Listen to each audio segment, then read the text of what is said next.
right, Mark Rogers TV, the voice of college football, getting you all set for 2019. The teams are in camp across the nation, and of course, you got to lock it in right here where we've got college football content for you each and every day. Recruiting updates, reports from fall camp, position rankings. Dive in, watch the videos, get yourself set for 2019. Texas A&M, we're talking Texas A&M football, but before we do, I want to remind you that we've got a special offer down in the description section below. Grab the link next to the hashtag SamStrong. So if you like to put a couple bucks on football games, then you can go to betnow.eu, and just grab the link right there, and you put in the promo code MRTVCFB, and you get 50% added to the account balance. So whatever you fund the account, tack on 50%. Throw in $100, you get $50 for free. And it's for all a good cause. We posted another video to explain. All right, let's talk some Texas A&M football. Jimbo Fisher's team in year number 2, they were mighty impressive late in the season especially. 9-4, 5-3 in the SEC against a brutal schedule, and they've got another one coming up in 2019. 7-6, 4-4 the year before, as we looked at the trajectory, which of course doesn't mean as much as it does with other teams because it's a whole new trajectory with Jimbo in town. But yeah, 7-6, 4-4 the season before, 8-5, 4-4, 8-5, 4-4, and if we kept going back, we would see 8-5, 4-4 a lot. 32-20 for the Aggies, 17-15 in the SEC the past 4 years. So the trajectory basically from the time that Kevin Sumlin took over went like skyrocketed up because he looked to be a guru in the passing game. He brought in Johnny Manziel. Of course, that brought a ton of attention to the program, and they had the big 11-2 year in the Cotton Bowl win over Oklahoma, the Heisman Trophy for Johnny.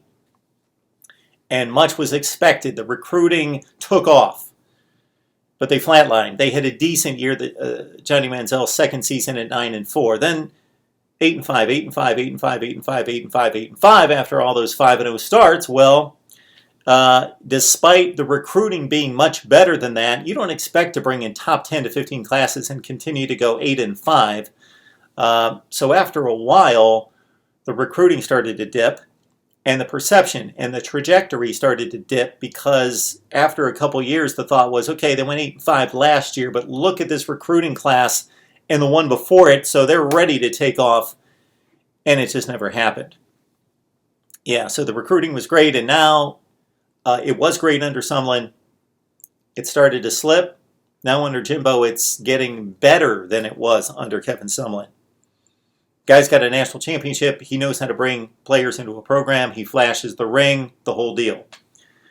All right, yeah, last year they played Clemson tough. The 2-point conversion obviously failed, but they put Clemson on the ropes like nobody else the entire season other than maybe Syracuse. They beat LSU, and then they just throttled NC State. And I think that was a microcosm of the differences between the SEC and the ACC last year. You take like programs in terms of their seedings in both conferences, and Texas A&M wins 52-13 over NC State. So they're on a high. So the trajectory's up. Best team they had last year in a few years. Jimbo, recruiting, big bowl win. There you go.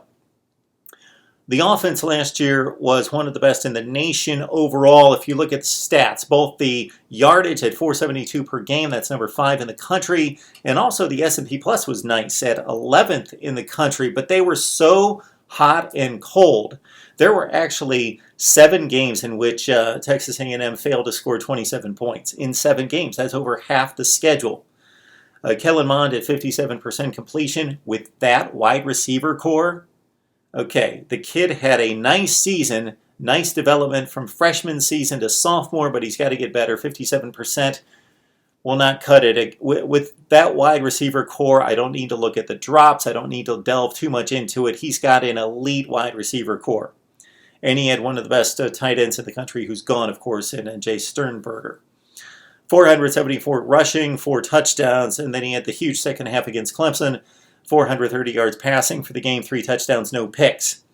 The Kellen Mond you got at times, though, was the guy who had a 10-point lead on the road at Auburn with about 6 minutes left, 10-point lead, driving for a 3-score lead through an awful interception. Auburn comes back with 2 touchdowns to win. All right. Backup quarterback, you got Zach Calzada, who was the 20th rated pro-style quarterback in the 2019 class, so he's just getting on the field, and Connor Blumreich, 38th rated pro-style quarterback in 2017, so he's been on campus for a while, but the backup quarterback, now that Nick Starkel has taken his services to Arkansas, is a bit shaky. All right, Treyvion Williams has been one of my most favorite players to watch over the past couple years, and he had a jaw-dropping 1,760 yards rushing and 18 TDs last year. So they don't lack for talent in replacing Treyvion Williams, but he was a special kind of college player.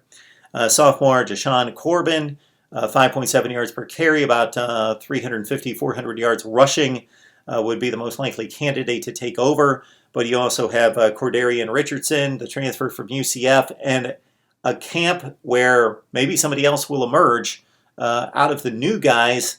Isaiah Spiller would be the most likely candidate out of Spring, Texas, the 9th rated running back in the nation coming out of high school. All right, these wide receivers are fun to talk about, but they're more fun to watch. They're freaks.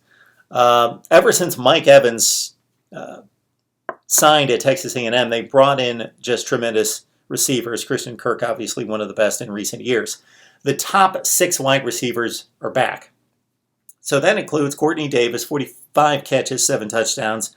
Jamon Osborne with 31 catches. Kendrick Rogers, 27 catches, 5 TDs. Cameron Buckley's a good one with 34 receptions. All those numbers should go up, but not considerably, obviously. There's only one football, and they're going to run it a little bit. And Kellen Mond's going to run it a little bit.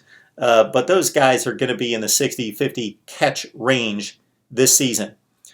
All right, the offensive line really needs to come around. Substandard last year, and in that division, in that conference against those elite defensive fronts, that can't happen, especially against the pass. Pass protection broke down considerably. Carson Green at right tackle is a good player. Dan Moore is a good player. They're capable. They're really top end, not elite. Good players, very good players. Kenyon Green, though, the number 1 player in Texas, number 3 offensive tackle, according to the 247 composite, number 15 overall player in the nation. He may be pressed into duty right away. The defense. So one of the Sumlin issues was he could never develop the defense. They would bring in the recruits. They had all the stars next to the names, and they never developed an SEC defense with that kind of mentality. Stick your nose in there, tackle people, hit them, dominant defensive play. They still had that Big 12 mindset. Well, the defense last year was pretty good. 21st in the nation, according to the S&P Plus. But their top 6 tacklers are gone. Most of their sack production is gone. This defense is going to be really young, especially the back 7, but super talented. Up front, defensive tackle, junior Justin Madubuike. He's the only starter back. But they do have defensive end DeMarvin Leal, who is the number 2 rated defensive tackle in the country. He may be forced to play right away. And again, Madubuike had a nice season last year with 10.5 tackles for loss and 5.5 sacks. This defense only took the ball away 11 times last year. Okay, they did 22 and 24 times the 2 previous seasons. Only 11 takeaways last year, and they were still 21st in S&P Plus. That means they were rock solid, as good as you can be. But 11 takeaways has to go up. You got to take away the football if you're going to be elite and make it easier on the offense and make it easier on yourself. There were 8 games last year where Texas A&M did not have a turnover, a takeaway on defense. All right, the linebackers have traditionally been weak in recent years, but they do have 5 2019 signees. So if you get like 2 of those kids that can contribute at a high level, Jimbo Fisher obviously knew what to address there. He went after the linebacking core, got 5 in the signing class. They also have coming back Buddy Johnson. He's a junior, 34 stops last year, 6 tackles for loss, Also, the redshirt sophomore Anthony Hines, who had a big freshman 2017, but missed all of 2018. All right, the defensive backs could be elite. Debione Renfro had 37 stops. Senior Charles Oliver is back after 31 tackles last year. Leon O'Neill's a really good player as a sophomore.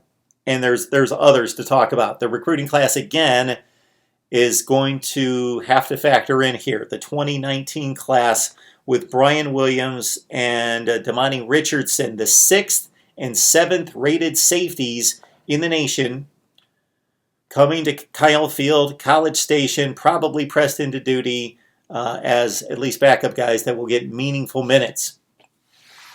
What does help the defense for Texas A&M is this punter. Braden Mann is a man as punters go. Ray Guy Award winner, 51.3 yards per kick. The next best guy was at 48.3, 3 yards better than the next best guy. There were only like 4 punters in the nation who topped 46 yards per kick, and he was at 51 plus. Also at 19 down to inside the 20. All right, the schedule's brutal. They had Clemson last year. Now they've got to go to Death Valley, and they've got to go to the other Death Valley at LSU. They've got Alabama at home. That could be a key one to steal one and get in the race and be considered a serious contender, of course. That would be the key one. They've got Auburn at home this year. The cross-division games are extremely tough. They always play South Carolina, but this year they've got a date against Georgia in November. Their November schedule is brutal. All right, so we may not see it in wins and losses. This could be another 9-3, 8-4 showing for Texas A&M, and they may, in fact, be a top 10 team. They might be one of the 10 best teams in the country, but they're not going to be ranked to that, possibly at the end of the year. My predictions are coming up very soon here at Mark Rogers TV, the voice of college football. Wanted to get you set on personnel for the Texas A&M Aggies in year 2 under Jimbo Fisher. Please subscribe. Lock it in right here at Mark Rogers TV, the voice of college football.